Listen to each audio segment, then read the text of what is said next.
The Israeli officials are speaking quite firmly, but with quite a bit of caution as well. The step for Israel is a very narrow one. It wants, on the one hand, to show that it will not tolerate any violations or its citizens being fired upon, but on the other hand, it absolutely wants to avoid triggering any further escalation with Syrian forces. The scenario that Israel fears is, as you heard, being drawn into an internal conflict in Syria between the al-Assad regime and the rebels. One of the fears amongst Israeli officials is notably that Bashar al-Assad would be tempted to draw the world's attention away from what's going on inside of his own country by opening a front with Israel along that border that has nonetheless remained relatively calm for nearly 40 years now.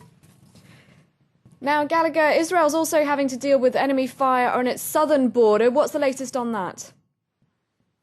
Well, we seemed Sunday evening to have reached somewhat of a lull, but there have been further Israeli raids after that, and many rockets as well shot from Gaza into southern Israel. The different Palestinian factions were talking until late last night, trying to figure out whether or not they want to enact a ceasefire, notably in order to stave off any further casualties on their side. They have reportedly called upon Egyptian mediators to help mediate an agreement between Israel and the Palestinian factions. So yes, that indeed is another front on which Israel is already busy. The Israeli Prime Minister Benjamin Netanyahu was in Ashkelon, an Israeli city in the south, just yesterday, with foreign ambassadors warning them that Israel will not tolerate these types of threats.